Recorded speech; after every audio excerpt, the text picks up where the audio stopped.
Welcome to Jumping Bomb Audio.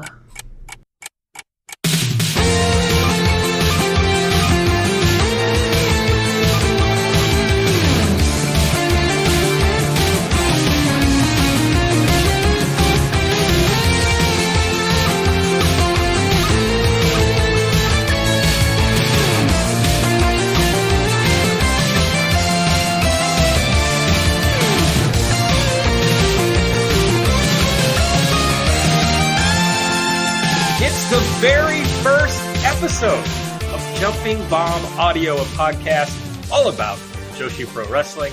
I'm Aaron Bentley. I am joined by my co-host, Taylor Mainborg. What's up, Taylor? Hi, how's it going? I'm very excited to be here. This has been a long time coming. Yes, we've been planning to do this podcast for literally months. We would have put out our first episode earlier, but I got very ill. But we're finally here. So I think the best thing to do is there's very likely some people listening who don't know who we are, Taylor, who maybe have never listened to us on other podcasts. So why don't you quickly introduce yourself to the listeners? So my name is Taylor. I'm 31 and I live in beautiful New York City. And I have been started writing for Voices of Wrestling about 3 years ago at this point, which I can hardly believe. You may have heard me on my very frequent appearances on Wrestling Omakase with John Carroll, or you may have seen me around Twitter. Yes, I think that's pretty accurate. I also see you in the VOW Slack from time to time, but presumably not that many listeners who also hang out in the VOW Slack. Hopefully everyone in the VOW Slack is listening to this podcast. They better be. They better be. I'm Aaron Bentley. If you are not familiar with me, well, that doesn't make any sense. I was going to say you might have heard me, but I already said if you're not familiar with me. But you might have heard me on the Everything Elite podcast, where we cover all elite wrestling. That's also on the Voices of Wrestling podcast network. Or you might know me from the old Everything Evolves podcast that Aaron Taub and I did, covering Evolve Wrestling. So I've done a lot of different podcasting on the VOW network. I've been on Omakase. I've been on some other shows, I'm sure, across the network. So you may know me from there or just my very dumb posts on Twitter. So that's mostly where people know me from, I guess. Am I leaving anything out, Taylor? No, that sounds exactly right. I was going to call you a podcasting expert. Oh, wow. I once said to Drew Spears, my friend, that I called him a celebrity podcaster, and he told me that he is a prolific podcaster, if not a celebrity. So I think I'm definitely prolific. Well, there you go. Although, setting the bar high for this. No, I just mean I do a lot of them. That's all I'm saying. Yeah. Do a lot of podcasts. So happy to be doing this one. Well, you mentioned you're in New York. I'm in beautiful Louisville, Kentucky, here in the Bluegrass State. So we get some, maybe some cultural. Well, but you're not from New York, right? No, I'm originally from Cleveland, Ohio. So I'm fairly close to you originally. Right. Now, of course, I'm from the very rural part of Kentucky originally. So we probably do have some cultural differences. Maybe they'll come up over the lifetime of the show. We'll find out. You never know. No, you don't know. But now you know a little bit about us. I guess the next best thing is for you to know why we're here, what we're doing. So to begin from my perspective, we want to cover as much of Joshi Pro Wrestling as possible. The idea being there wasn't a Joshi podcast on the Voices of Wrestling podcast network. I know there are some other Joshi shows out there, but we wanted to do our own take on it and largely just invite people in to the world of Joshi and make sure that if they want to keep up with it, they have something that demystifies it a little, helps you understand where to find it, what's going on, what's good to watch. There's a lot of promotions. If you're just getting into it, you might not know which promotions to watch. For me, I've only really heavily gotten into Joshi over the last several years, and it was people like Taylor who helped me to understand which promotions to prioritize, and ultimately it helped me find which ones really fit with the style that I like. So that's what we're hoping to do on this podcast. So we want to make sure that we cater to new fans, but also that we go in depth enough that if you're not a new fan, this is still a podcast that will appeal to you. So Taylor, other than what I've said, what are the kind of things you're hoping to accomplish with this podcast? Well, I think we've talked about this, but one thing with Joshi that I've always found is I think in terms of the many different styles of wrestling and sort of the localities of wrestling, I think Joshi is one that has maybe the highest barrier of entry to get into for Western fans. And, this isn't meant as a criticism of any of the companies, but these are companies in Japan focused on Japanese audiences. They're oftentimes very small, running on very tight budgets that don't have the capacity or the ability to sort of reach out to Western fans to get them involved in the promotion. We now have things like Stardom, which does a lot for English fans with Stardom World. We have Gato Move, which is has English commentary on their YouTube channel on those matches, but it still is a little bit intimidating for some people. And I've talked with some people who wanted to get into Joshi and say, I don't know where to start because I don't really know where do the shows happen? Do they stream? Are they available somewhere else? What are the matches? Who are the people? So as you mentioned, I really want this podcast to be about giving people a way to get into these promotions, explaining what's going on, who are the wrestlers, when are the shows happening, what matches to watch. But I have been watching Joshi now for 5 years. It's my favorite type of wrestling. I love it. So I am a hardcore fan, and I also want, as you mentioned, to speak to those hardcore fans to really talk about the things that I really love, the matches, the personalities. There's so many great personalities in Joshi. So I think I'm sort of just repeating your point, Aaron, but sort of bridging the gap for new fans while also giving current fans, hardcore fans, a little bit something extra. Yeah, I think that is our mission statement, of course. And just to give you an idea of what we're actually going to do on the show to try to accomplish those things. So we definitely want to do in-depth reviews of the big shows that happen around Joshi, but it's not just going to be a show review podcast. We want to bring you all the news from around the world of Joshi. So make sure that if you don't know anything after you listen to this podcast, which by the way, we hope to do once every other week, so twice a month. So if you listen to this show and you're not caught up on anything else news-wise, we want to make sure that you have all the news. But we don't just want to cover the big shows. So there's going to be a segment in the show called Spark Notes, where we want to give little quick hits on smaller shows or just shows that weren't as big as, say, somebody running a big Korakuen show or something. So that'll be the idea of that.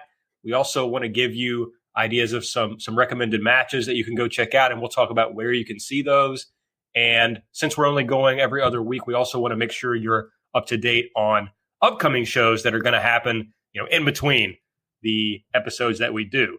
Now, from that point, it's important to know, if you're new to Joshi, that there's often a lot of lag between when a show happens and when you can actually watch it. So you may see, 2 weeks or more of after a show happened before it goes up somewhere on the internet to be watched, especially if it's a smaller show. But we'll give you an idea of that, when it's coming, how you can watch it. But those are the main things I think that we want to do on the show. Is there anything that I left out, Taylor? No, I think that's exactly right. And as you mentioned, it does get a little bit squirrely with some shows airing a few weeks later, even maybe a month later. We actually will encounter that later in the show, where I will talk about a show that's coming up that I'll have to reference a show that's already happened but doesn't air until next week. So that'll happen, but we're all in this together. We'll get through it, and it'll be great.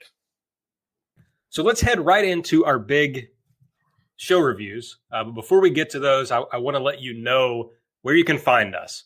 I know you hear this on every podcast, but it's actually really important on this episode because it's our very first one.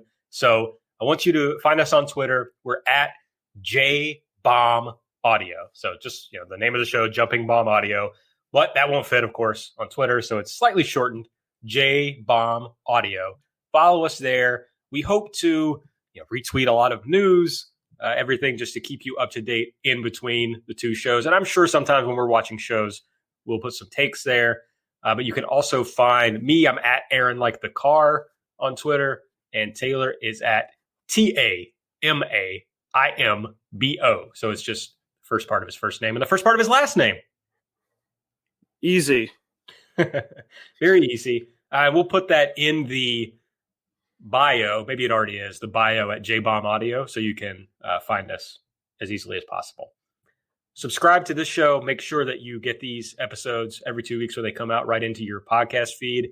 You can do that either by searching for Jumping Bomb Audio on the podcast app you use or by subscribing to the Voices of Wrestling Podcast Network. You can please give this show a rating, give it a review if you use the podcast app on iTunes. Since we're very new, it will be very helpful to us to help other people find the show if you rate and review it. So we'd really appreciate that. And if at some point you decide you really love this show and you want to throw a couple bucks our way for the free audio, you can donate at redcircle.com/shows/jumping-bomb-audio. And we will put a link to that in the show notes. If you want, it's not a Patreon. You don't get anything for it, but if you want to throw us a few bucks, we'd appreciate it. So moving on, the show reviews, the big show that we're going to start with just happened in Japan, it happened on March 8th. So based on when you're listening to this, but it was Stardom's Korakuen Hall show. No People Gate, one of the best names of a show of all time. And I guess the first thing to talk about, Taylor, the most interesting thing and something that I've heard from people who aren't already watching Stardom is that it aired live, which it was the first Stardom show to ever air live from Japan. Yeah, it was amazing. It's something that fans of Stardom have been wanting for a long time. The current system with Stardom World, which is the Stardom streaming service, is that they have the shows and then Stardom uploads about one match a day for the following week for these shows. So oftentimes you're not seeing the entire show until the Friday following the show, which by that point, sometimes you've been on Twitter and the Japanese fans have maybe posted about what happened at the show. So it's a little bit difficult to get through a show unspoiled. There was a lot of talk on my Twitter feed about excitement about watching a Joshi show live from Japan that people were not already spoiled on, which was quite exciting. I've heard that they are going to do these live shows. It wasn't a one-off thing. They're going to do them every month now, which I think is really great. I'm really excited for that. I think there was a great energy around the show with people watching it on Twitter, people talking to me. They had a live chat on the YouTube channel as well for people to chat in. So it really drove a lot of excitement. That was really cool to watch. Yeah, couldn't agree more. It was very exciting to just be able to sit on my couch and watch a live Joshi show from Japan. If you are coming to this from watching things like New Japan, where now, you're used to seeing every show basically live, that is not what's happening in the world of Joshi. Like Tokyo Joshi Pro sometimes is live, which we'll talk about them at some point, but not a common thing to be able to watch these live. So it was very exciting. And yeah, I'm glad to hear that they're planning to do it with some regularity. They reported on their Twitter that they had at its peak over 10,000 viewers on this YouTube stream, which, by the way, you can, if you haven't seen this yet, you can still go to their YouTube. Just search Stardom Official on YouTube. You can still watch the show on demand. So let's talk quickly first, Taylor, just about Stardom, I guess, because we have promised that we're going to help newcomers. So I suppose we should actually do that. But Stardom is probably the most easily accessible Joshi for Westerners. It's a toss-up, I guess, between them and Tokyo Joshi Pro Wrestling. But they have on Stardom World. So you go to stardom-world.com. You can sign up for their streaming service, and they do English translations of all the promos after the matches, and you get some pre-match promos from all the wrestlers, and all that is translated. So it's pretty easy to follow the stories and have a good idea of what's going on. It's also, I'm not sure that it's still really this way, but it's kind of an idol-based promotion in the way that the wrestlers are presented. It was recently purchased by Bushiroad, the same company that owns New Japan. So you're getting some of the same presentation now that you kind of see out of New Japan Pro Wrestling in certain ways, not completely. But it still has a lot of, for my money, it still has a lot of like hard hitting in this promotion, which is something that Joshi is famous for. And you definitely get that in Stardom, even though it's got kind of an idol presentation. Yeah, that's very true. It's probably the best mix. There are other promotions that are, I think, would be considered idol-like promotions, and there are other promotions that would be probably considered very hard-hitting. I think Stardom is probably the best mix of the two in terms of putting them together. Still very idol in terms of the way that they sort of market their talent. But some of the matches you'll see very hard hitting, especially the main events of most shows, are definitely, they are not holding back. In terms of also the English outreach, they also do have a Twitter account that tweets in English. We are Stardom, we_are_Stardom. You can follow them. The one warning with that is they tweet live results. So if you're someone who tries to watch shows unspoiled, they will often tweet live, so it's before the matches would go up on Stardom World. Yeah, certainly has the roots. Stardom has the roots in an idol promotion. That was the reason it was founded, but has leaned more into the hard-hitting aspect, and it'll be interesting to see now that Bushiroad is involved, trying to get more female fans, trying to do more outreach, grow a bigger audience, whether that mix goes one way or the other. Absolutely. We're already seeing from them a shift, well, a perceived shift. We'll see how it plays out, but a shift in what type of wrestlers are pushed at the top of the promotion. And it does seem that they're at this point looking for the taller, better looking, a lot like New Japan, right? The same kind of people you expect to be pushed there. We're starting to see, I think, going toward that way here in Stardom.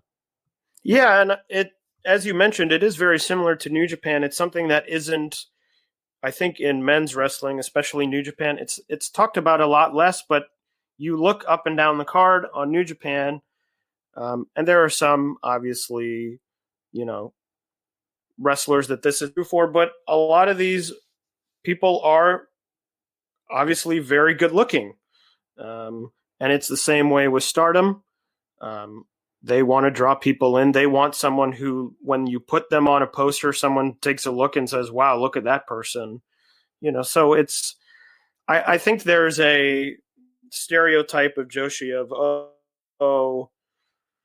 it's just the creeps. They just want to look at hot women. But I think Bushiroad is moving away from that. And I think it becomes more of a, who is a marketable star for us?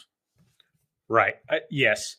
There's an idea out there that only the pervs watch Joshi. And absolutely, there's some part of that culture wrapped up in it, just like there is in American women's wrestling.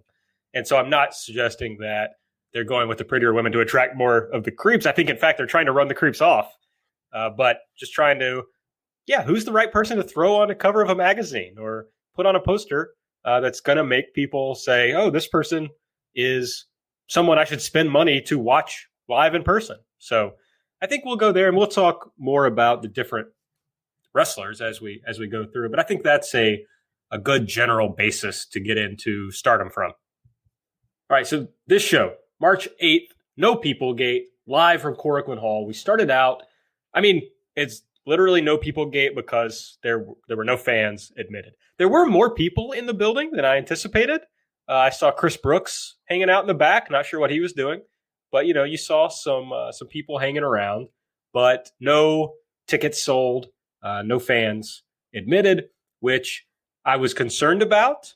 But overall, mainly the reason it succeeded, I thought, was that the wrestlers had very high energy throughout the entire show. And that really came across and made it so that not having fans there didn't really detract from the experience. I also think the commentary, I think having Liger there, Jushin Thunder Liger was on commentary for most of the show, not all of the show.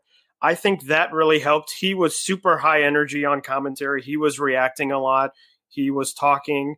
And I think if they didn't have commentary, or if the commentary was just sort of flat, it might have come off differently. But that commentary also gave a little bit of the energy that was missing from having no audience.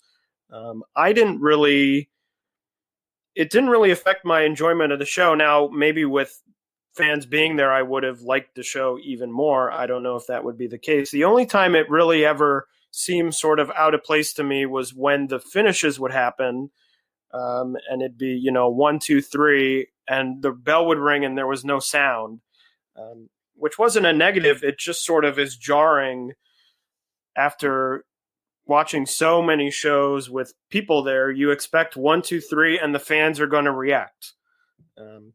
But I don't think it hindered the show in any way. I thought the show still had some good matches on it, and certainly I was a little bit nervous going in that it might be low energy, but it certainly was not.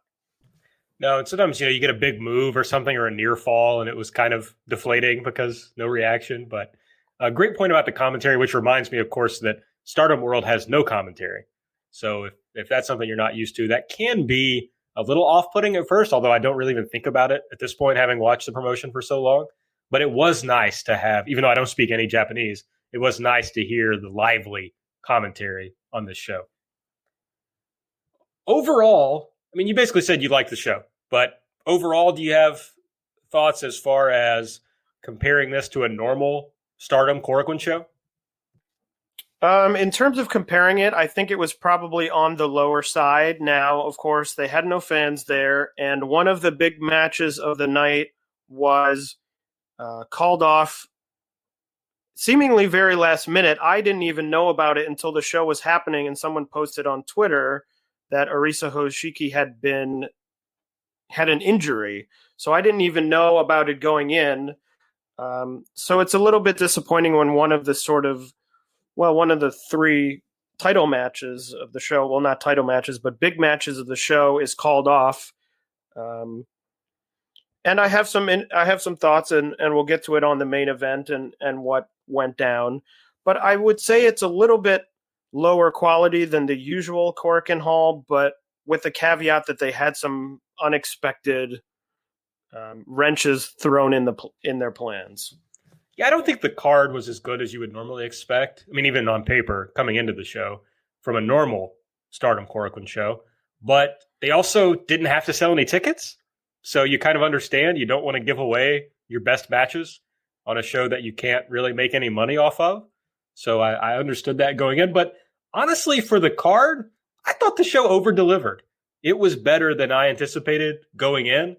And we'll go down through the matches and kind of talk about where they over-delivered, where they under-delivered. But let's start with the beginning of the show, the time shift battle royal. The thing you need to know about battle royals in Stardom is that it's not always an over-the-top rope finish. It can be by pinfall or submission, and that is what they were doing here, was pinfall, submissions, and over-the-top rope, which can help to protect some of your talent, makes it more interesting at times, and just gives you a little something different. In this one, we had the winner. So we were told there would be some surprises, and there were. The winner, Super Strong Starlight Machine, which was a character we'd never seen before in Stardom. She won by eliminating Azumi and Momoe Nakanishi. Another surprise. The former All Japan Women's Champion. She eliminated both of them at the same time. They'd gone over the top rope, standing on the apron. and she pushed him off to win. I think it's safe to say that Super Strong Starlight Machine was Saya Ida. Do you agree with me, Taylor? Well, I don't know. I never saw the face, so I can't really say. I have no idea. Are we going to get in trouble for unmasking Super Strong Starlight Machine? No. Yes, it was Saya Ida. Yes, definitely. All right, Who appeared multiple times in the match, not only as Super Strong Starlight Machine. Yes, she also appeared as Captain Stardom, which was like a similar gimmick to Captain New Japan or even Captain Noah. So we saw her there. We saw Saya Ida also in the match early on. Some of the other big surprises, Momoe Nakanishi, as I mentioned. Mimi Shimoda popped up here. So that was pretty interesting. But overall, what did you think of this match? I really liked it. I thought it was a lot of fun. I thought they had really good surprises. I liked the Captain Stardom appearance as someone who did enjoy, as you mentioned, Captain New Japan. I was a little bit confused why they went with Super Strong Starlight Machine and not just Super Stardom Machine, which would match the letters SSM of the original Super Strong Machine. Loved Mima being there. She's one of my favorites. She wrestles mostly nowadays in Seedling, but has been around the business for a long time. Part of the very well-known LCO tag team from back in the 90s. Momoe Nakanishi, a great surprise. So I thought it was a great mix of people already in the promotion I like, Konami, Tom, Death Yama-san, but also some fun and some good surprises as well. So I really enjoyed it. I liked it a lot too. I mean, it was like, this was a good way to get out the awkwardness of no fans because it was really weird at times at the beginning. And then I just kind of came to enjoy that weirdness and just embrace it, which is the way I try to live life also, So it was a lot of fun. Now, did you think it was weird that Super Strong Starlight Machine pinned tall Saya Kamitani? I don't know if I thought it was weird. These sort of matches, I sometimes have a hard time reading anything into them. When people are coming out multiple times as different personalities, it could lead to something or it could, be a pecking order thing. But I don't really read too much into, elimination order or who eliminates who, because I don't know if they'll make a story out of this or if it was just sort of a fun way to, get people on this card, get people on the YouTube show. And they said, she needs to be out, so we'll just have Saya pin her. I don't know. Well, they also needed her to be strong, right? And that, no pun intended there, but they needed her to be strong because, as you mentioned, the Arisa Hoshiki versus Natsuko Tora match that was planned for the white belt title challenge had been canceled. I, too, was not aware of that going into the show. And so when Super Strong Starlight Machine started talking in her post-match about Natsuko Tora, I was very confused. And then Natsuko Tora came out and they started having a match, and I was even more confused. But it turned out I was able to divine from Twitter, thanks to at TWF87, great account to follow if you're a Joshi fan.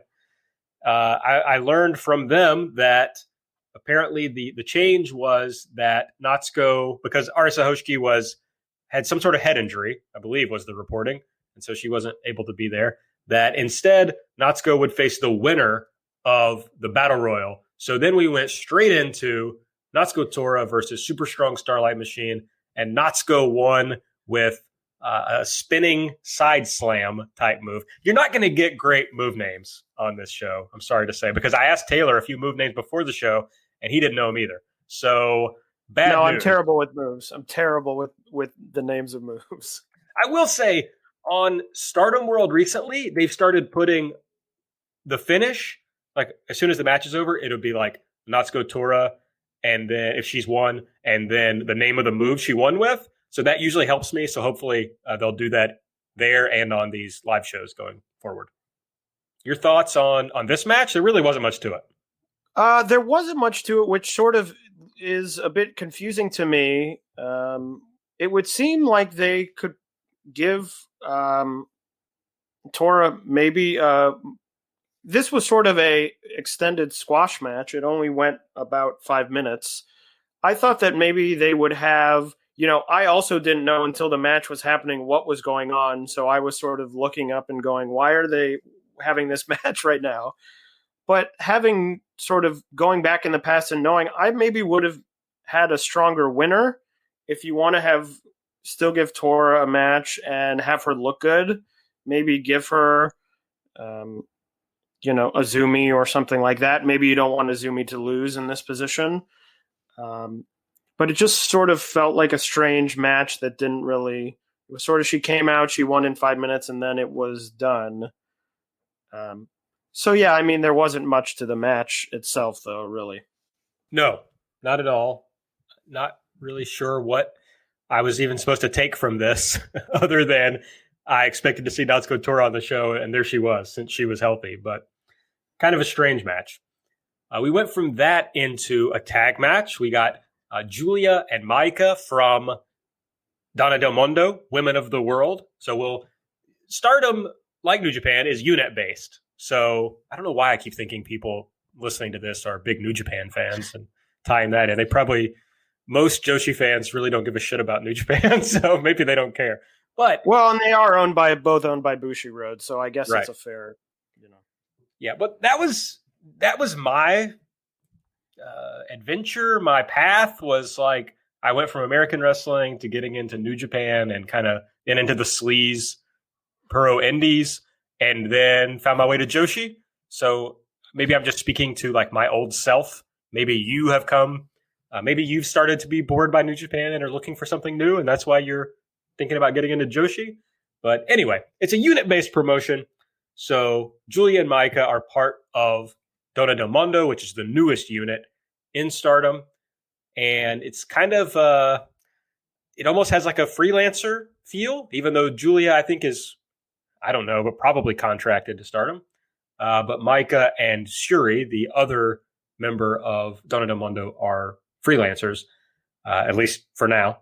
And they tagged against Hana Kimura, Jungle Kiona of Tokyo Cyber Squad. So if you're new to this, you'll get a sense of the units and who they are, what they represent pretty easily. It can be overwhelming at first, but ultimately Kiona pinned Maika with the Jungle Buster. It's like a muscle buster type move.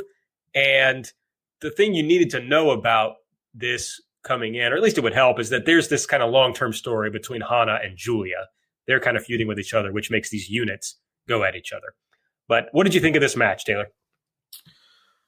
I thought it was pretty good. I think that we've obviously been talking leading up to the recording of this. I think we are going to have some interesting Donna Del Mondo discussion on this podcast. They, as you mentioned, are the newest unit. They have 3 members.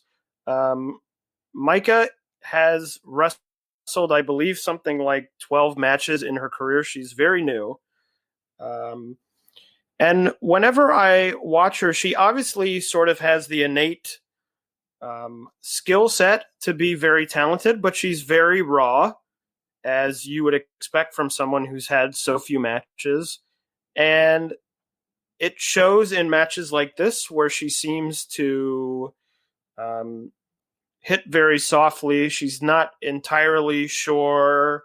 She doesn't seem fully confident in what she's doing, which sometimes brings the match down a little for me. I thought it was fairly good. I went 3.5 stars.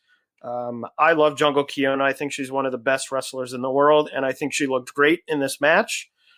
It didn't blow me away, though, and part of that is Donna Del Mondo still, to me, is on a little bit of shaky ground. They have 3 members. Shuri wasn't at the show tonight, so then it's 2 members, and one of those members is a very new rookie, and Julia is herself only a few years into her career, and you look at some of the other units in Stardom, and they're oftentimes anchored by these long-time stars of the promotion. I mean, Jungle Kiona, who we'll talk about, hasn't seen a lot of success, but has been around for a long time and is very good in Tokyo Cyber Squad. And Queen's Quest has Momo Watanabe and all these things. So I get a little worried about Donna Del Mundo having a tiny group. Maybe they add to it later, where I don't look at anyone and say, yes, that is the person, that is the leader of this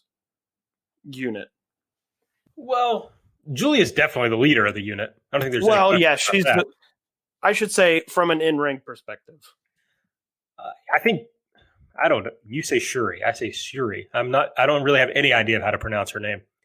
I think she's the best in-ring worker of the three. I don't think it's particularly close. Yeah, I would agree, but also she's not a roster member at any moment. I guess she could technically leave. Yes, that's fair. I don't know. I agree in that when Julia came in and they immediately put her in like a pretty top spot in the promotion, and they gave her a unit, I really thought, oh, she's going to really have to bring it. And most of the time she hasn't, other than that singles match she had with Hana Kimura at, I'm not sure what the date is on that, on one of the Korakuens. And she was excellent in that match. I think they have really good chemistry. I thought that was the highlight of this match, was when they were really going at each other. But I don't necessarily disagree with you. I don't disagree with you at all, except that maybe I'm higher on Micah than you are. I think she's pretty good and getting better all the time. But yeah, there's some real concern of like, if they are positioning Julia as one of their top people, and in this promotion and the top card in these title matches, you got to be able to bring it in ring. And it's not completely clear yet that she's going to be able to work at that level. Yeah, I think you probably just said what I was meaning to say more concisely and better than I did. But it's the same way where if I see, Jungle, I'm like, Jungle Kiona's in a tag match. It's in a big spot. I know that she's going to deliver every time 100%. She's going to give her all. And, sometimes a match doesn't go well because that's the way sometimes wrestling works, where things go, off the rails or something like that. But there are these sort of the staples of the Stardom promotion are people you can count on to go out there and give you amazing wrestling. And I don't know if Julia is that type of in-ring talent. Yeah, I agree. She's going to have to get over with her charisma, which has been, it comes and goes, I think, as far as like, she has like a very weird charisma. And so sometimes it works and connects, and other times I'm not sure that it does. So she's obviously like very beautiful, and that's a big part of her gimmick. But we'll see if she's able to really connect with the crowd, either by really improving as a worker or finding some other way. I mean, Hana Kimura wasn't always as good as she is now, and she still had an insane connection with the crowd.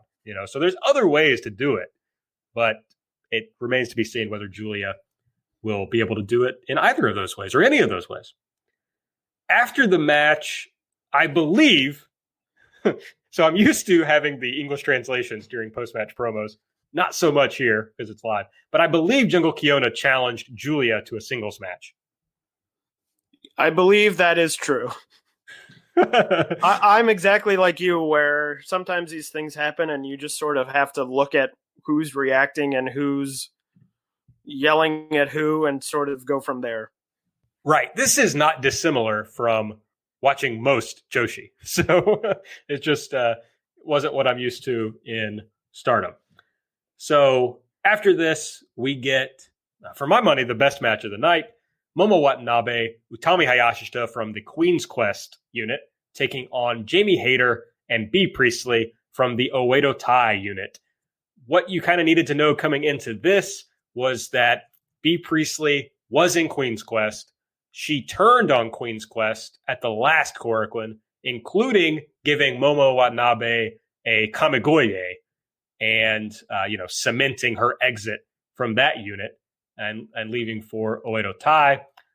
What you also need to know as you listen to this podcast is that I am Momo Watanabe's #1 fan.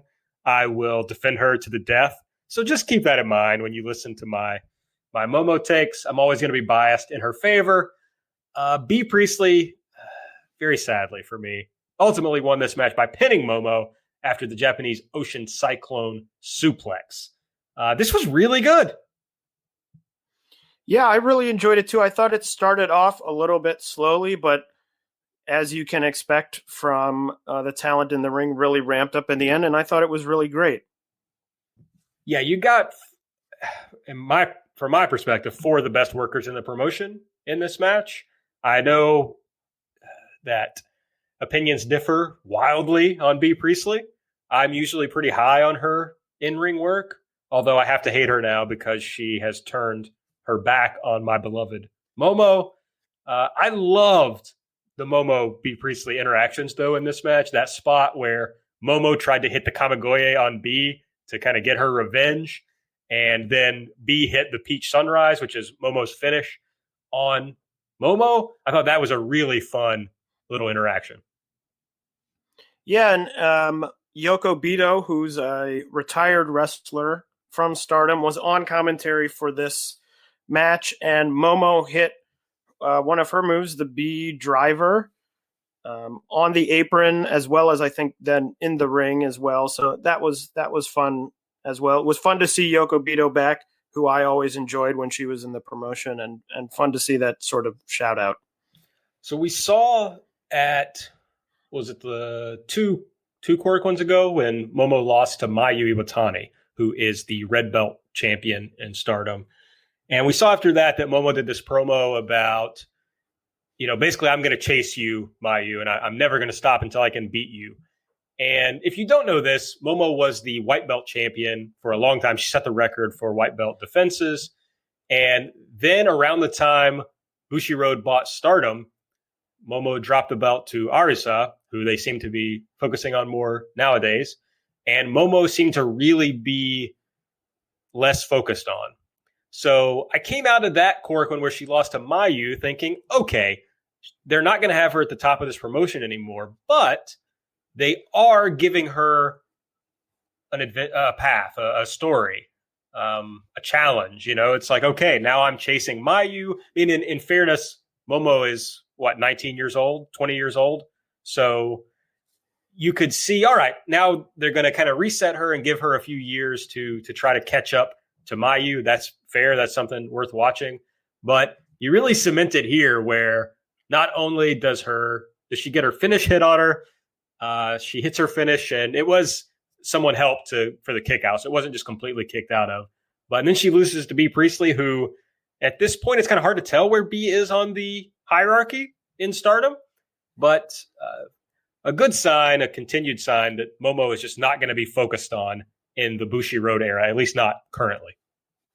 Well, yeah, and I think the after match also sort of cements that with Saya, with Tall Saya coming out, Saya Kamatani coming out and asking to team with Utami against the Oedo Tai team instead of asking to team with Momo.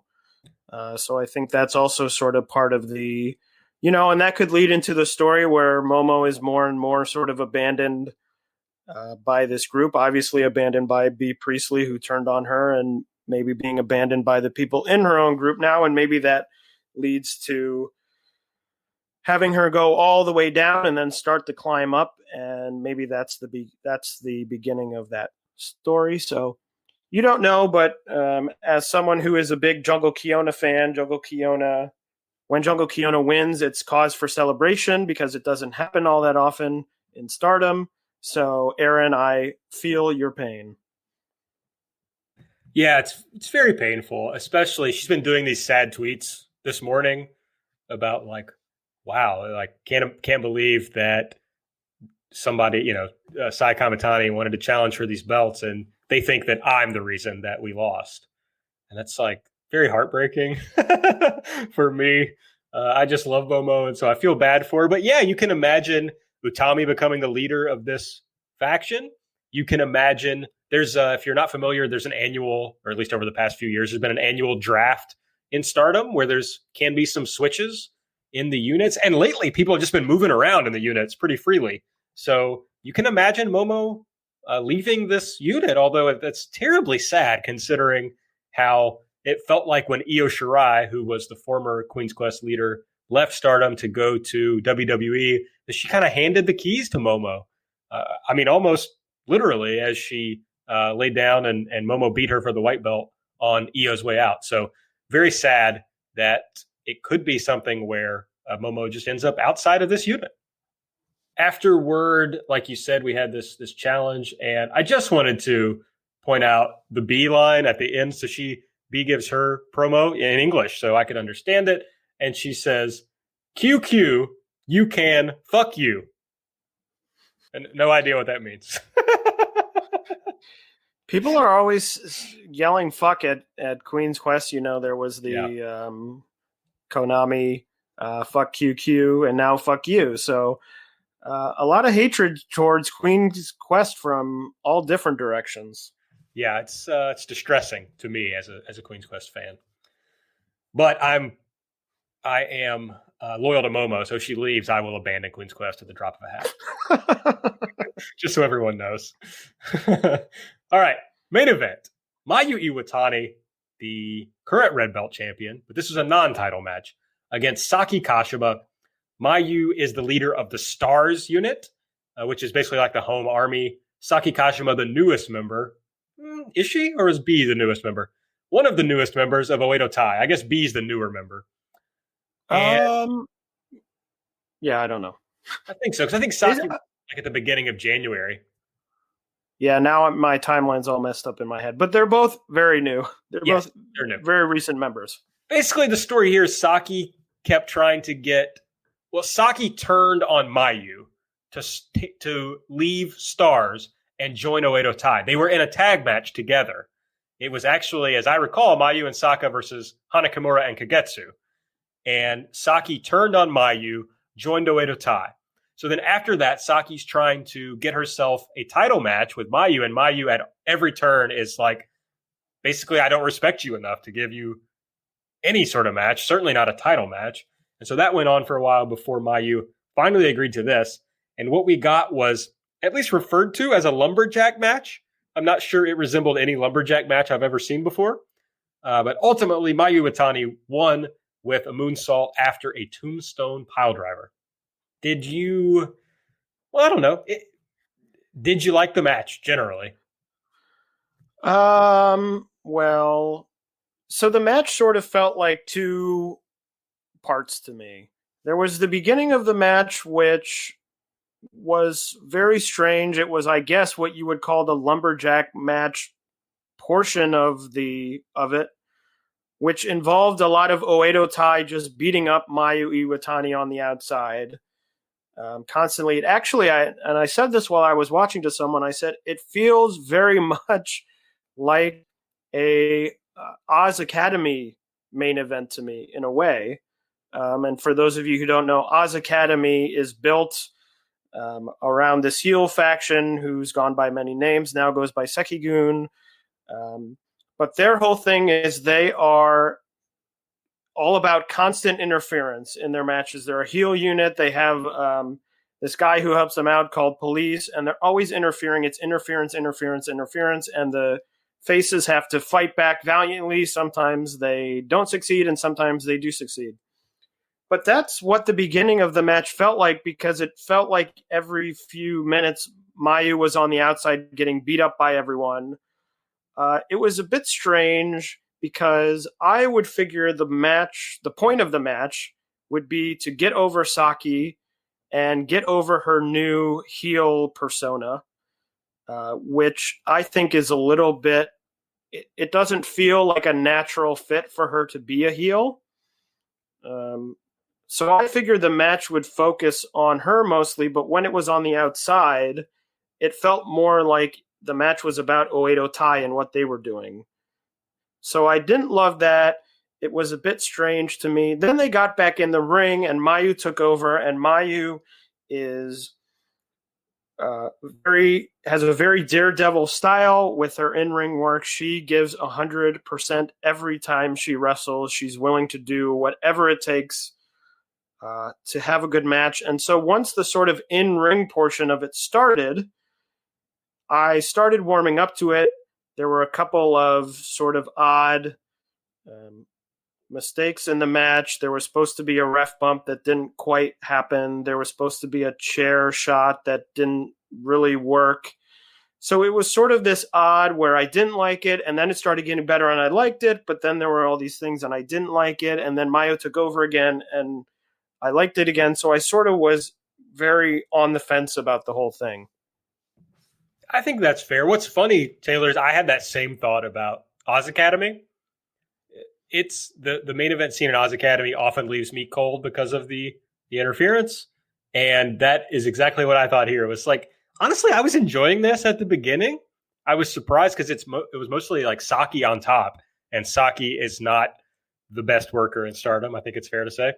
But I thought it was pretty compelling. She's like working on the leg on Mayu. And I'm a limb work pervert. So, I mean, I kind of enjoy that anyway.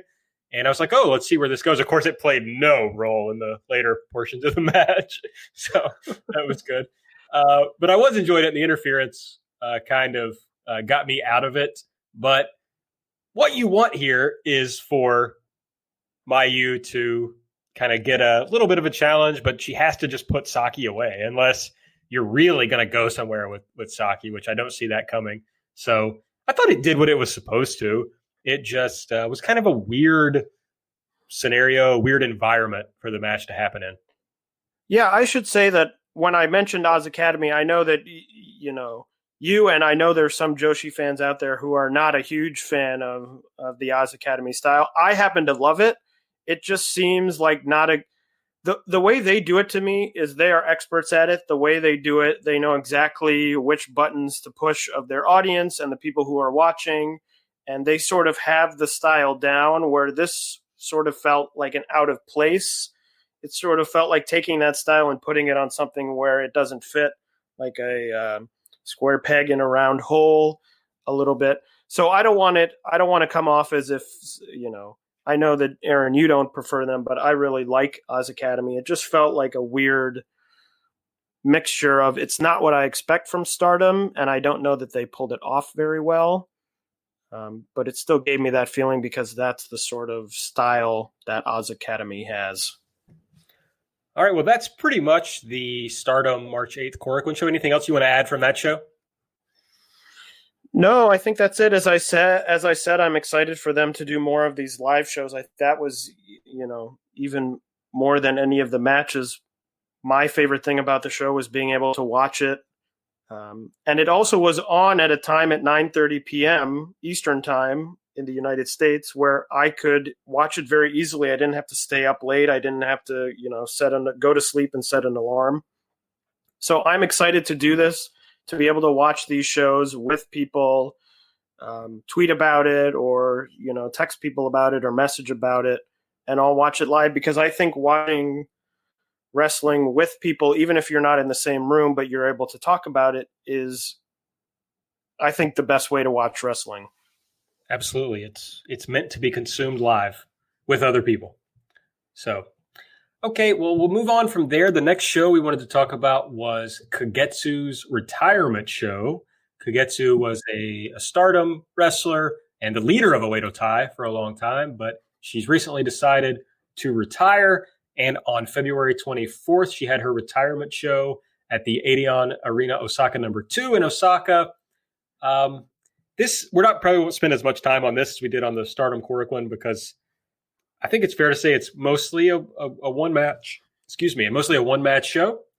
But we'll run down it quickly, and starting with the very first match, Natsuko Tora and Natsu Sumire took on Layla Hirsch, Shiri, and Yu. The most ultimately Yu pinned Natsu with a powerbomb. The most interesting thing to me here was Hazuki being at ringside, being there with the Oedo Tai crew. Hazuki, if you don't know, retired from Stardom a few months ago in a very emotional retirement, where she basically said no one should ever have to retire under the circumstances I did, although we never really learned what those were, but she was clearly unhappy with retiring. So it was nice to see her here, smiling, enjoying herself. I think this was originally supposed to be a 3-on-3 with Jamie Hayter on the Oedo Tai side, but I don't know why she wasn't there. Yeah, Jamie Hayter was supposed to be in the match. I also don't know why she wasn't there. I thought it was a fun match. I really liked seeing Hazuki. I really love shows like this, that bring together a bunch of different people from different promotions. Now, most of the talent in this match is Stardom talent or appears in Stardom, except for Yu. So I like seeing Yu interacting with Natsu and Natsuko. I love that you and I definitely pronounced some of these names differently, so the listeners can decide who they think is correct. I think the only way to do this. I realized before we started recording that some of these names I've never actually said out loud Of course. Before. So I was looking at some names and going, oh, I've been reading it this way, but actually looking at it and going to pronounce it, it's probably not the way it's been in my head for however many months or years. Well, the thing to me is that, like, Japanese vowels always have the same sound, right? Or at least most of the time. So there's always this fight in my head between like what I think the Japanese pronunciation probably is versus just how I say things in English. And that always is kind of a fight with me. Like, for example, Nakanishi, which we talked about Momoe Nakanishi earlier. But that Nakanishi sound is like, that's an English thing. That's an American thing. They probably say it more like Nakanishi, but this is outside the show. Yeah, and you'll hear it and you'll also hear it in the chant sometimes that we say, you know, I'm just thinking of a random name, but like Takashita. Right. Which is not really the way they say it in Japanese, but right, it's like I think as long as we're close, I think, you know, we'll get the point across. We'll get the point. We're trying is the key. We're trying our best. Yes. Gambarimasu. Okay. Meisuruga, this is a three-way match. Meisuruga versus Azumi versus Kaho Kobayashi. And I thought as I was watching this is right up Taylor's alley. And you are exactly right. I really like this match. It was three as I mentioned in the last match, this was sort of the epitome of that. Three talents from very different promotions. Meisuruga is from Gado Move. Kaho Kobayashi is, I believe, technically freelance, but you'll see her a lot in Oz Academy and a bunch of different promotions. And Azumi is a Stardom talent. I thought this was super fun. I really enjoyed watching it. It reminded me a lot of the Seedling high-speed matches that they have, which is a style of match they have, which is very quick. In Seedling itself, the high-speed matches have a certain rule set, which is you have to go off the ropes before you can make a pin, and different rules like that, which obviously this match didn't have, but it had the sort of feeling of go, go, go. It was only 10:29, so it was not a long match. But I thought it was great. I love Meisuruga. I think she's one of the top young talents in all of Joshi wrestling. So very happy to see this match, and I really enjoyed it. I forgot to say that Azumi pinned Meisuruga. That was the finish of the match. After the match, Azumi and Mei shook hands. Then they extended a hand to Kaho, but pushed her down instead. So not really sure what we're building to here, since none of these people work in the same promotion. It was funny because I watched this before the Stardom show that we just talked about, and I thought they were advertising all week about the Time Shift Battle Royal that, you'll see people who maybe have never appeared in Stardom before, and I thought, maybe this is building something towards that, but obviously I was very wrong, as neither of the non-Stardom talent appeared. Yeah, so I don't know where that's building, but maybe down the road we'll see something and we'll be like, ooh, I'm glad I watched that Kagetsu retirement show. Next up was Kagetsu versus Saya Ida. It was advertised as X versus Saya Ida, but it turned out to be Kagetsu. Ida ultimately tapped to an arm submission from Kagetsu. But I think the most noteworthy part of this match was presumably the very last performance of the Oedo Tai dance. So if you don't know, Oedo Tai used to do this dance that you saw at the beginning of this match before all their matches. And then, a year ago, they had a match with Queen's Quest, and it was a mask versus dance match. So Queen's Quest has masks that they wear out in their entrance. And the idea was if Queen's Quest lost, they had to give up their masks. If Oedo Tai lost, they had to give up the dance. And Oedo Tai lost and gave up the dance. And so this, I assume, will be the last time we ever see it. Yeah, I think it was actually almost exactly a year ago because it was right before WrestleMania weekend, I think, wasn't it? Did we see Because the dance at didn't they WrestleMania? not, wasn't that the heartbreak, or was it right after? Well, either way, it was almost, a year ago, but you never know because we thought that the last dance they did was the last dance, and here they are doing the dance again. So That's true. It's never wrestling. say in wrestling, never say never. So we may see the dance again, but it was good seeing the dance. I did really miss it. I always thought it was fun. Yes, it's a lot of fun. And this was nice because you got to see Nao Yamaguchi, who was a former member of Oedo Tai. So, kind of get some throw-ins here that made it a little nostalgic. So pretty exciting. But I don't have much to say about the match itself. No, it was very short. It only went 5 minutes. So sort of another extended squash of Saya Ida on this group of shows.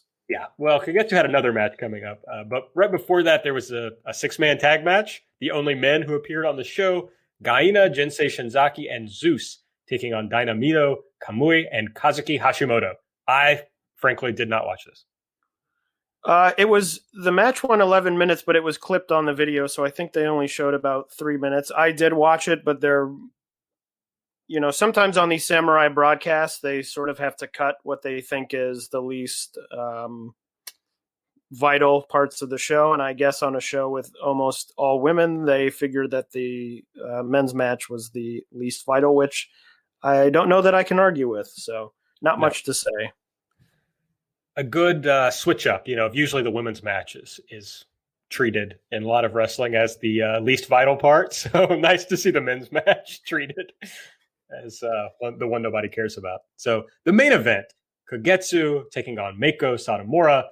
The story here is that Kagetsu was trained by Meiko and started out with Sendai Girls Pro Wrestling, which is the wrestling promotion that Meiko runs. And ultimately she left there to go to Stardom. So, there was a split there. And then you kind of get this satisfying circle, I guess, here. It's kind of closes the loop where she goes back to where she began to finish out her career. Ultimately, of course, Meiko won with the Death Valley Bomb. So you go out losing, as is customary in pro wrestling. I'm not sure this hit the heights I wanted it to, but it was a lot of fun just to see Meiko mixing it up with Kagetsu, which is something that hadn't happened in many years, and something I wasn't watching Joshi when Kagetsu was in Sendai Girl. So this was a new interaction to me, and I really enjoyed that. Yeah, I'm about on the same page. I saw some people before I watched the show, because I didn't watch it right when it came out, who were talking about this match as a match of the year contender, very top quality. I don't think it really got to that level for me, but I like seeing it. Meiko Satomura, of course, is a legend in Joshi wrestling. Maybe, except for Aja Kong, maybe the number one legend remaining from that sort of 90s glory period of Joshi wrestling. But always good to see her. Love her offense. So I also thought it was a lot of fun, but didn't think it was quite the blow-away match that maybe I was expecting going in. Yeah, I think that's fair, but it was good. Meiko, despite her apparent relationship with WWE and therefore her somewhat necessary cancellation, there's something I can't shake, and I just love her. It breaks my heart that she's, I guess, gonna let this promotion be taken over by WWE, but not this promotion, but her promotion, Sendai Girls. It's a promotion that I really enjoy, so it's kind of a bummer. So there's sometimes like Sari, once it was like she's going to WWE, I was like, maybe I don't care as much about your matches anymore. But Meiko, I can't give up on her. Yeah, and I think there's been a lot of rumors, but nothing's happened yet. And there's been so many sort of rumors flying about that whole thing with people, oh, this is happening, and then it changes to something else. So I'm trying to be very zen about the whole thing. which doesn't always work. But in terms of Mako, I think just because I've been watching her for so long, and I think she is so talented, that it's still fairly easy for me to get into her matches and really enjoy them. After the match, they did your kind of normal retirement ceremony with people coming in and giving Kagetsu flowers and cards and gifts. And this was very sweet. Of course, she had done a similar thing already in Stardom. So a lot of the Stardom people had already given her gifts and whatnot. So this was more of just your flowers and cards. But it was very sweet. This is always very emotional for me to watch these things. It's not just so much. It is sad for me that like Kagetsu is retiring. We won't get to watch her wrestle anymore. I'm very glad that I got to see her live before she retired. But just seeing the people being so emotional with her, you know, in the ring is just like very affecting to me. For example, they did a 10 bell salute, rings of the bell after they played this really great video summarizing her career, and somebody is just bawling their eyes out. You can just hear them like screaming, crying, like you're at a funeral. And that's just like heartbreaking to me. Yeah, and I think Joshi is, and I'm sure that this won't be the last time we cover a Joshi retirement. Joshi retirements tend to happen more often than in other wrestling, more unexpectedly and younger, much younger than men's wrestling or, Western wrestling or things like that. It's actually going up against Mako. I was reminded, Mako has been wrestling now for almost 25 years, which is in Joshi wrestling nowadays almost unheard of. So if you like someone in Joshi, if you find someone you like, you have to enjoy them while they're here, because it may be here today, gone tomorrow. So, absolutely. And that's, I'm not going to say the only, but it's one of the bright sides of Bushiroad's interest in Joshi, of Cyber Agent, who owns DDT and Tokyo Joshi Pro. Their apparent interest in Joshi is that maybe we can create an environment where the women wrestlers can stick around longer because there's a viable path to making an economically successful career out of Joshi, whereas in the past it's maybe just been for the top people who have been able to do that. So we will see. Speaking of Tokyo Joshi Pro, one thing I wanted to talk about here is that there's going to be some Joshi on WrestleMania weekend. So if you're going to be in Tampa, if you're braving the coronavirus scare to go to Tampa, which we didn't talk about coronavirus at all with regard to the Korakuen, with the Stardom Korakuen, even though that's why there were no fans in the building. But we didn't really touch on that. I guess that's all there is to say. And I think most people listening to it are aware that that is a thing. I don't know that that's breaking news to anyone listening, although I don't know, maybe it is. The only media people consume is wrestling podcasts. Maybe they haven't yet heard about it. Yeah. So if you haven't heard of it, that's what's happening. And so there are a few confirmed cases in Tampa, Florida. So if you're going to Tampa, Florida for WrestleMania weekend, the best thing I can say is make sure you watch Joshi before you die. That's my only advice. And luckily for you, there will be some Joshi. So Tokyo Joshi Pro is running its own show. They've announced some matches: Yuka Sakazaki versus Su Young, Shoko Nakajima versus Thunder Rosa, and the most recent announcement, Maki Ito taking on Priscilla Kelly. So a very strong presence of American wrestlers on this show. Yeah, it's a bit interesting. I am not going to Tampa. I won't be there live. Aaron, I don't think you're going either. Is that the case? No, there's really not been enough announced that got me to want to go. Yeah, so I wasn't going to go, and then they announced Tokyo Joshi, and it put me more on the fence than I had been, but I ultimately decided not to go. And looking at this card, it's a little bit, I'm a little bit underwhelmed. I'm thinking back to last year when DDT was part of WrestleMania weekend and had what was maybe the show of the weekend, presenting a very authentic DDT card with DDT talent in the big spots facing off against other DDT talent.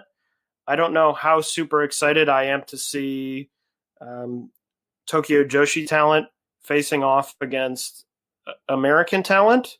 I would much rather have seen some Tokyo Joshi versus Tokyo Joshi, which I'm sure will happen on the undercard, because they have quite a few wrestlers announced as coming over.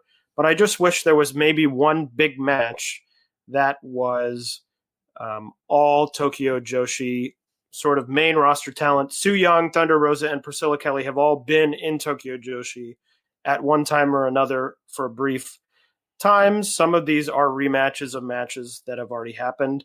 So I think the show will be good. I think it'll be a lot of fun. If you have a ticket and you're planning on going, I don't mean to bum you out or scare you away, because I think Tokyo Joshi, having seen them live, put on a super fun show, but maybe not quite the matches that I would have hoped for when the show was first announced. Yeah, even on the DDT show, you had Maki Ito versus Miyu Yamashita, so like a pretty big Tokyo Joshi Pro match.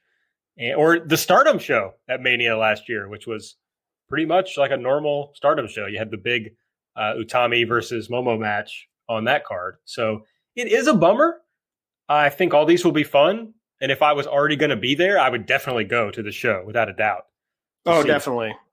But it's not something that makes me switch over from not going to going. Especially, I went to Japan a few months ago, so I kind of was already planning on not going to Mania. So I needed something just like financially. I wasn't planning to go, but I needed something to like really drag me there, and this is not it. The other big Joshi-related WrestleMania weekend news is that Asuka, the not WWE version, but I guess she's now going, is it Veiny? I was hoping you would say it very confidently, and I would just follow after you, because the fact it might be Venny. Venny? Venny? This is good audio. I was trying to figure out. This is great. But I mean, the E sound in Japanese is like an A. So, Venny. I don't know, but in my shitty Eastern Kentucky accent, it comes out as just like veiny. Yeah. And in my head, I always, whenever I see it, I just think Asuka, to me. Yeah. Well, I don't know if it's a permanent name change or if it's just because she's wrestling in the States and they don't want to have, they don't want WWE to sue them or do something stupid that WWE would do. I know that she changed her Twitter name to Venny. So maybe that hints at something more permanent than just a one weekend change, but I don't know. I think of her as Asuka, and until there's some official announcement about a name change, I'll just call her Asuka. That's fair. So she's going to wrestle at Effie's Big Gay Brunch at WrestleMania weekend, which looks like a pretty fun show. Probably another one that I would go to if I were going to be in town, but I'm not going to be. So, do you want to talk quickly about, if people aren't familiar with Asuka, about matches they should check out, or a little bit about her? Sure. So Asuka is a transgender wrestler from Japan, very young. I believe she just turned 20 or maybe 21, so very young. She actually was, I believe, the first transgender champion of any major wrestling company when she won the Regina de Wave from Pro Wrestling Wave. Super talented. You'll often see her wrestling for DDT. She makes a lot of appearances at DDT and then is a freelancer on the Joshi scene. So you'll see her in Seedling, I think sometimes in Oz Academy, and many different promotions there. Put together a small list of a few matches to check out. If you want to see her, if you're planning on going to Big Gay Brunch and want to see some matches of hers before you go, or if maybe you're just interested in checking out some good matches. On DDT Universe, there are a couple matches of hers you can check out. One versus Akito, which is a single light tube death match. The rules are that there's one light tube in the match, and the person who breaks it loses. So if you're not a deathmatch person and you hear light tubes and your brain turns off, it's not that at all. It's very creative. It was one of my top 10 matches of the year last year. She also faced Konosuke Takeshita in DDT on September 29th. That was a great match. Takeshita, I think one of the best wrestlers in the world, and went really move for move with Asuka there. She also had some great matches last year in Seedling. Seedling is Nanae Takahashi's independent Joshi promotion. And Asuka had two great singles matches and a great tag match. She had a great singles match against Nanae Takahashi on March 20th, one against Arisa Nakajima on May 29th, and she had a great tag match on the Seedling show in September with Makoto versus Yoshiko and Hiroyo Matsumoto, who you may know from the Mae Young Classic. Those are matches that are available online. I will actually go on our Twitter account and post links to those. So if you are interested, go to our Twitter account, JBomb Audio, and check those out. Absolutely. I hope that's kind of something we can do generally, is maybe go deeper into some wrestlers on this show when there's like a light news week. This episode, there's kind of a lot we wanted to talk about because it's our first episode, but I'm hoping we can dive more deeply into some wrestlers, into some promotions, etc., and provide some stuff on our Twitter account that you'll be able to check out. The only other thing I want to say about Asuka is she rules. She's literally, in my opinion, one of the best women's wrestlers in the world. And you will not be let down if you go check out the matches that Taylor's talking about. Yeah, she may be the most athletically gifted Joshi wrestler there is currently today. She does some incredible things. And if you go and check her out, I promise you will not be disappointed. All right, a few more news notes. Taylor, you want to take us through these?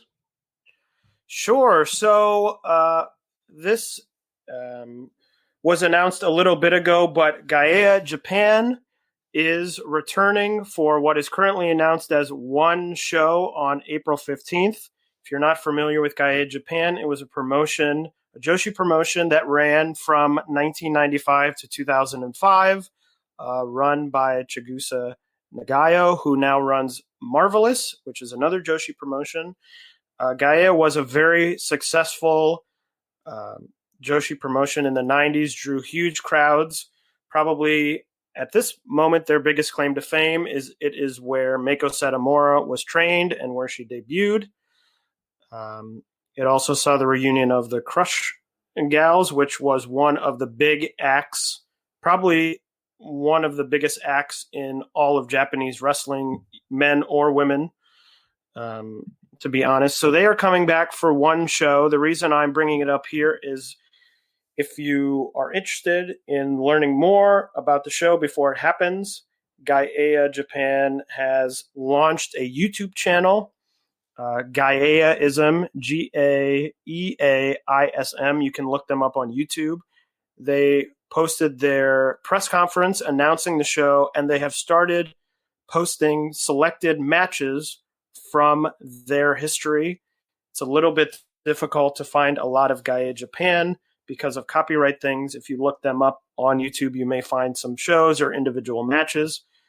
But if this is something that interests you and you want to get into it, that's a good way to prep. They also, GAEA Japan, another one of their claims to fame is they were the subject of a documentary in 2000 called GAEA Girls, which became quite well known in wrestling circles.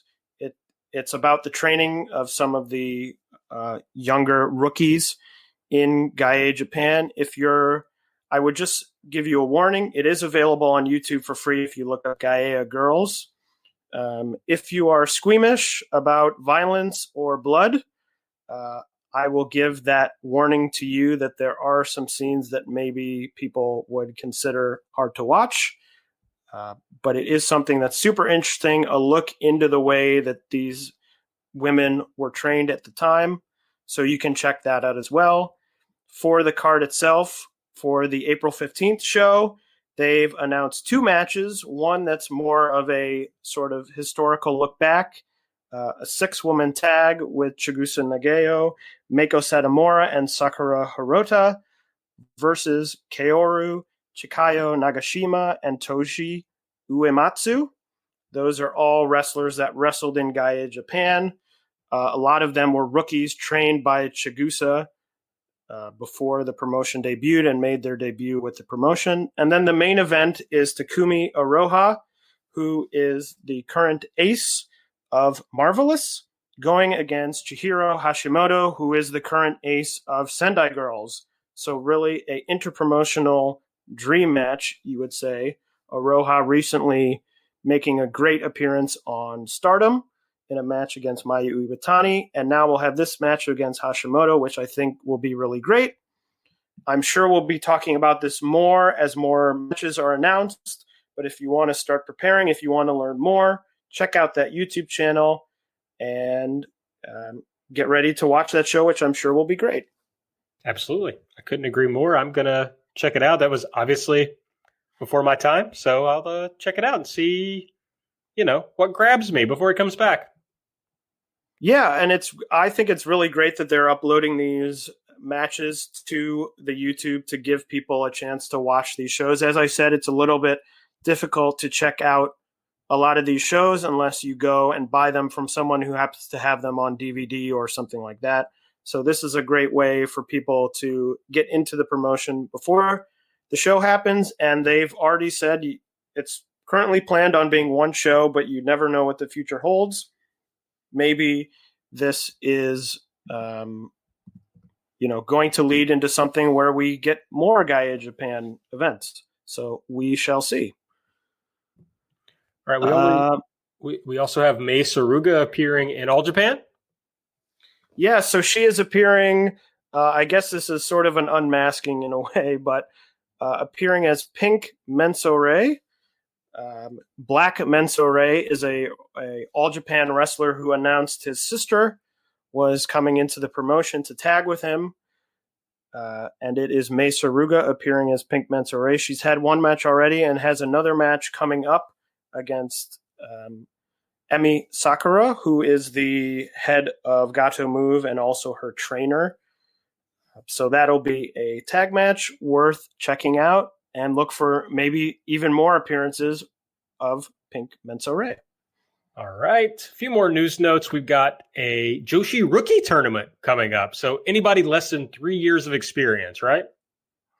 Yeah, so this was is going to be hosting a Joshi Rookie Tournament. It's going to be 3 days. The first round is going to be on March 28th. The second round then on April 22nd, and the finals are going to be on April 26th. This is the third time they have done a rookie tournament like this, but it is the first time in 12 years. The last one was in 2008, which was won by Sachiko Sendai, who is Dash Chizako's sister.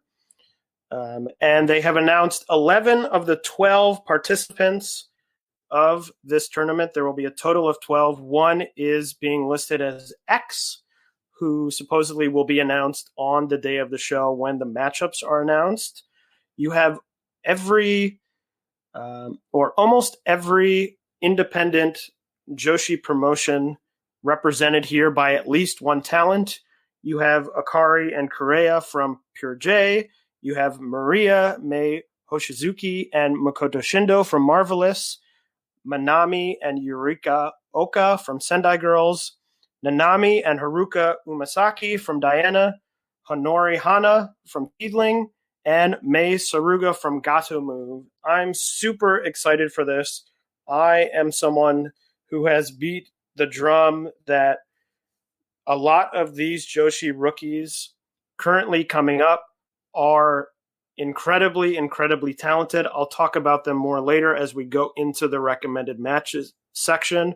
But I think in this tournament, these 11 people, you are going to see some future stars. I think there's a lot of talent. I have no idea who X could even be, but that could be even more talent. But this is going to be something that you're going to want. you're going to want to see. I don't know if it will make tape. They haven't announced anything. I can't imagine it not making tape in some shape or form. But something definitely to be excited for. We'll cover it when it airs, definitely, because I think it's going to have a lot of great matches. And if you want to learn about a lot of different people in Joshi, if you're just getting into Joshi, this is a great way to do it. You definitely want to get in on the ground floor of these folks so that when they retire in 3 years, you'll know a lot about them. Yes, when they have 2 years they become the best wrestler in 3 years and then immediately retire, you can say that you saw them from the beginning. Absolutely. You could say you saw their entire career. So it's very exciting. We also found out about the Catch the Wave tournament. So Pro Wrestling Wave, they have a big tournament every year. It's called Catch the Wave. How exciting. Yes. Sometimes the finals don't make tape. Well, it's been an interesting few years for Pro Wrestling Wave. 2 years ago, the Catch the Wave tournament went really well. They had a lot of good matches, and they do a very interesting final match where they have 3 wrestlers it's a round robin tournament, and they have the 3 wrestlers who win their block face off in one match, but the way it happens is they're individual one-on-one matches, and you have to pin both opponents in 2 matches in a row. So you have to beat your first opponent, then the next opponent comes in, and you have to pin them in order to win the match. But as you could imagine, you wrestle one person, you get tired, the other person comes in and has an advantage. So these matches can go on for quite a long time. They're very exciting. But 2 years ago, they had a great match, which featured Ayako Hamada, who unfortunately ran into some trouble with the law. So that show was up. That match was up for about 4 or 5 days, and then it was taken down. So a lot of people didn't get the chance to see it. Pro Wrestling Wave ran into some issues last year. They had one of their stars retire. They took 4 months off. They came back and they did Catch the Wave, and very little of the tournament actually made tape. They put out a DVD of it, which you could buy from Japan, but only selected matches from the tournament itself came out. So I'm hoping, fingers crossed, that we get more of the tournament than we have in years past, because they usually have a lot of great talent, both from Wave and also bringing other people in from other promotions. So hopefully we'll see that, but we'll keep you up to date when those shows are going to air. The first show is going to be May 11th, and the finals are going to be July 7th in Shinjuku Face. All right, one last note, and I literally know nothing about this, Taylor, so you're going to have to tell our great listeners about it. Yeah, so I added this. I just wanted to mention that this, on the 29th, February 29th, the True Hearts Joshi collectible cards were released for 2020. If you don't know, True Hearts, BBM releases a set of Joshi trading cards essentially every year. They feature a lot of the talent throughout almost the entirety of Joshi wrestling, except for Stardom, which has their own trading cards. But they came out this year. It's always a fun set. So if you hear about it, if you have a chance to buy any of those cards that just came out, it's a super fun way to learn about some of these wrestlers, especially the ones in these lesser known promotions, which you may have never seen before. And as someone, I personally enjoy the hobby of trading cards. I don't buy that many, but I do always make sure to buy the True Heart set because I think they're nice cards. They're really fun to have.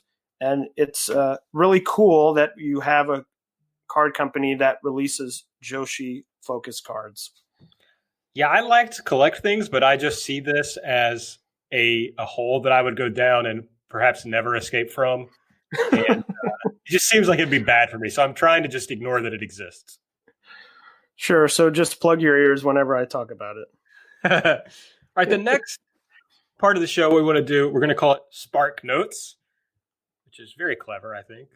And basically what we want to do is not go anywhere near as in-depth as we did on the big shows that we talked about up top. but just let you know about some of the other smaller shows that have gone on. So, Taylor, you want to get us started with what's been going on in Marvelous? So Marvelous, I'm sort of going to do. They've had 4 shows that have made tape. 2 in January, 2 in February. It's been a great start to the year for Marvelous, in my opinion. One thing they've started doing on a lot of the shows, they kick these shows off with rookie matches. They have 3 rookies in Marvelous, Maria Makoto Shindo and Mei Hochizuki. They are, I think, in my mind, the 3 best rookies in all of wrestling in total. I love them. I think they're great. They go out and they put on great matches, but Marvelous has been kicking off these shows with one-on-one matches with these rookies, and the winning rookie gets put in the main event. So there is a big-time reward for the winner, and they've been having some great matches, which I'll talk about in the recommended matches. But I recommend you check out Marvelous. If you're not familiar with them, they have a streaming service, freshlive.tv/Marvelous. And the best thing is that they put up the first half of their shows for free. So if you don't want to subscribe, they're totally free. You go on there and you can watch the beginnings of these shows, which have these great rookie matches on the first half of the card. If you watch and you get really into it and you want to see more, you can subscribe. And I think it's something like $4 a month. It's something very affordable, very cheap. And then you can see the entirety of the shows. So that includes the second half of the shows, which usually include the semi-main event and the main event of these shows. Yeah, I'm not completely caught up on Marvelous, but some of the January stuff I really enjoy. They kind of have cards that are just a lot of fun. It's like easy to get through. The shows aren't very long. It's easy to watch. And they have as you were talking about, a lot of young talent that is very interesting. Maria is one of my favorites from seeing her around in other promotions. So it's a promotion that I really like. Next up is Oz Academy. Now, we're not going to talk about every promotion every episode, but just kind of some of the stuff that's been going on recently. So Oz Academy ran on February 16th, right? Yes, February 16th. Any big stuff that listeners need to know about that show? So really the big thing that's happening right now is Mayumi Ozaki is the champion of that promotion. Hiroyo Matsumoto recently won a #1 contender tournament. So they are building to that match. They had a title match last year at Oz Academy's big show that was a blast death match, which I really loved. It involved exploding baseball bats and the usual, as we talked about before, the Oz Academy style of high amounts of interference. But this 216 show, sort of a house show, still building to that big title match.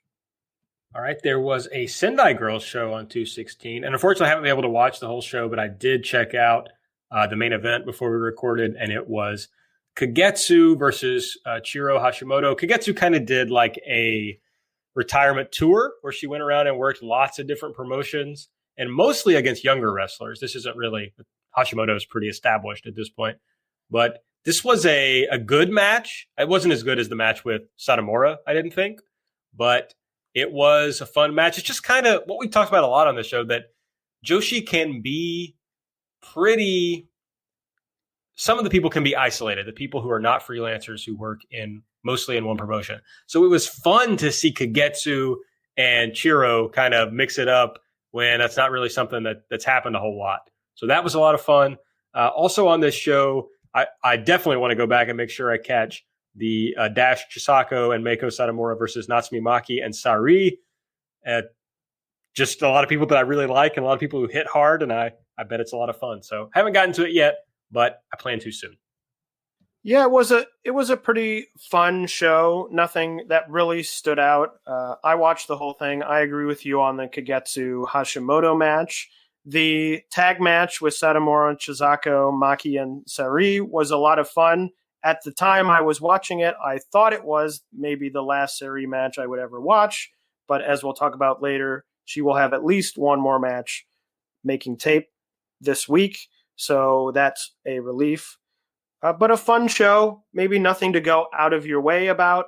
but certainly, nothing bad here.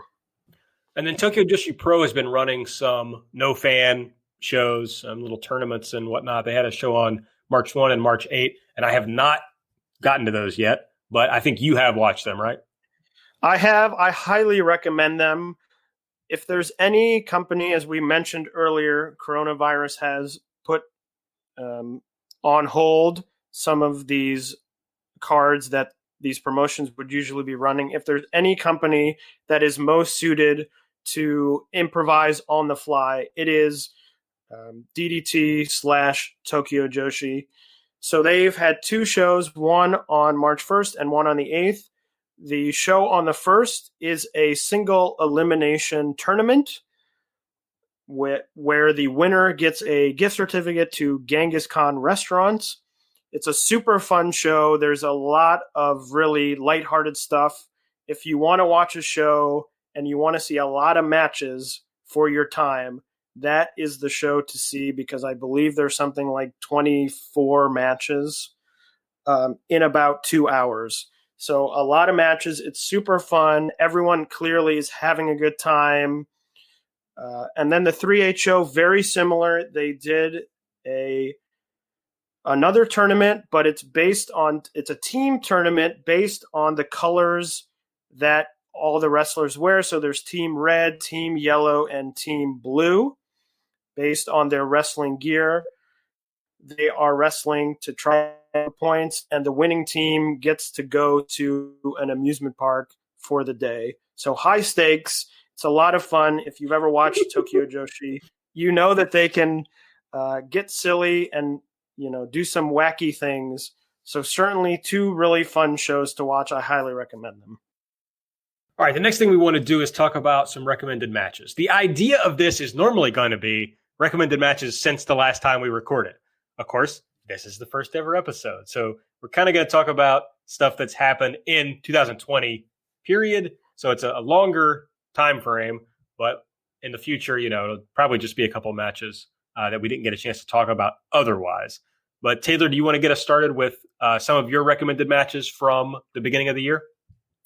Sure. So the first match, we haven't really talked about them yet today, but Ice Ribbon on January 13th, there was a Tsukasa Fujimoto and Tsukushi tag versus Akane Fujita and Asashi. This was a tag title match. It was a lot of fun. Fujimoto, I think, is one of the top Joshi talent currently going. Tsukushi is a lot of fun. She actually recently just had went to Mexico for a little bit to have some matches there. That was super fun. I highly recommend this match. The next one is, as I touched on before, Marvelous having a lot of these great opening rookie matches. If you only watch one, Mei Hoshizuki versus Maria from January 19th. To me, it's a go out of your way, must watch match. I absolutely loved it. It has a feeling of, not in the way of shoot style sort of simulates being a real fight, but it has sort of a real fight struggle feeling to it. Two rookies, they don't have a lot of big moves. They don't have a encyclopedia of 1,000 moves they can do, but they have to try and win. They want to get in the main event. I highly recommend Maria and Mei Hoshizuki, a must-watch for me. The next two actually are from Stardom. The first is from January 26th. It is Kagetsu and Mayu Iwatani versus the reforming JK Green of Jungle Kiona and Momo Watanabe.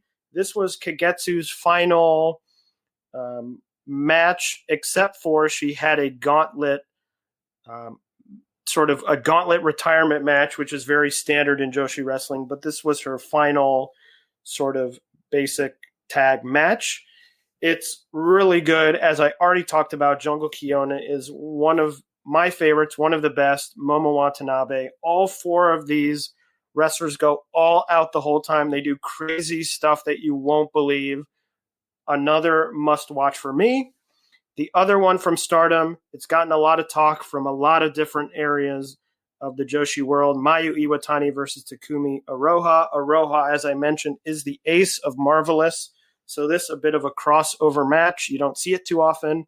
Aroha also started in Stardom. She was a Stardom trainee who then went to Marvelous. So a bit of a story there. This is a great match. As I talked about with Mayu, Mayu is willing to do anything for a great match. A lot of crazy things that maybe most other wrestlers wouldn't do. So check that one out. And finally, another Marvelous match. Marvelous and Pro Wrestling Wave have started a sort of feud between them. It started on the February 10th show with Takumi Aroha taking on Yuki Miyazaki in a one-on-one match that Yuki won. And then on the 224 show, they had a gauntlet, a 5-on-5.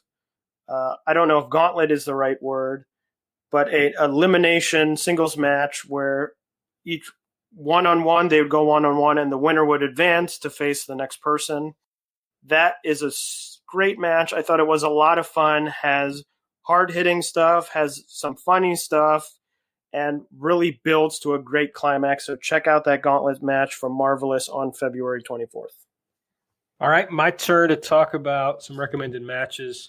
I sadly see I've mostly got normie shit here, but that's okay. Sari on her kind of way out of Joshi, or into retirement, as I like to say when anybody goes to WWE. She's had some really good stuff. Her match with Natsumi Maki at the Tokyo Joshi Pro Show on January 4th. I happened to be there in person, so it was a lot of fun to see that. And Sari, which what she normally does, just beat the shit out of Natsumi Maki. And they're apparently like very good friends, so it's even funnier that they did that. But it was really good, and she had another really good match with Hero A in Wave. So I didn't just do normie promotions, so that's good. But that was fun. But I mean, it's kind of the same style. If you like Sari's style, you will like this match. Just hard-hitting type stuff. A lot of her firing up and a lot of her charisma, which is really important to her whole thing. We'll see if any of that works in WWE. Well, some people will see. I will never have any idea, but hopefully it works out for her if that's what she wants. I talked about this match already, but Mayu Iwatani versus Momo Watanabe on the 119 Stardom show. It was just, if you watched the Momo white belt title reign, then this kind of had a lot of that similar style of Momo selling for a lot of it. And, and she, of course, tried to make her comeback, but it didn't work as well as it did in the old white belt days. So that was unfortunate. But just Mayu's at the top of her game right now. Momo is excellent. So this was really good. Now, it wasn't just Sari who made that match with Natsumi Maki really good. Natsumi Maki is very good in her own right. And she had at least a trio of matches with Miyu Yamashita.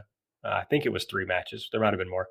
And that was in Tokyo Joshi Pro. Their match on January 25th was my favorite of the group. And so that's what I would suggest. But you'll learn if you go through the type of matches that I like. I like the really hard-hitting type stuff. And there was a lot of that here. Just like a little visceral. I kind of enjoy that, where you feel a little bit of hate between the wrestlers. So that was something that I enjoyed. And then one more from Stardom on January 26th, Utami Hayashishita defending the SWA championship against Jamie Hayter. I think Jamie Hayter is one of the best women's wrestlers in the world. I'm a huge fan of hers. It's shocking to me that an American company hasn't signed her and made her a top star, because I think her mix of charisma and ring work is, there's just not a lot of people better when you add it all up, which I'm not sure if this is a hot take or not. I'm not sure how high people are on Jamie, but I think she's out of this world. And Utami is also very good and a little, newer in her career than Jamie, but a really excellent worker. And when these two came together in this match, it just kind of all worked for me. So just a few matches from me. Yeah, a lot of great stuff in the first 2 months of Joshi to check out. I think I know both of us had a number of matches. We sort of whittled it down so we didn't spend, a long time talking about great matches, but there have been great matches really in every promotion over the first 2 months of the year. Yeah, and so that's just something we want to do to make sure people can keep up with matches, or if there's something you haven't seen or you hear about and you're like, oh, that's interesting, then that's just, we want to help everybody to try to make sure they're seeing everything, at least the stuff that we think is good. And to close out, this will be our last segment on the show. We just want to talk about some shows that are coming up. So Taylor, what shows coming up are you looking forward to? So I guess I'll start with the shows that we know currently are going to be airing. So the first one is Dinah. Their February 22nd show is going to be on Nico Nico on March 11th. Dinah we haven't talked about them yet. They are a Joshi promotion that up until this year almost never made tape anywhere. You couldn't see them unless you went to the shows. I believe I looked it up, and their last event that actually was aired anywhere was back in 2017 or 2018. They were, at this point, Seri's home promotion. That's where she wrestled. And this 222 show has a Seri match on it, unless the Diana show on February 23rd or February 24th makes tape, which seems very doubtful. This will most likely be Seri's last aired match, last aired Joshi match before she leaves for the States. So something to check out there.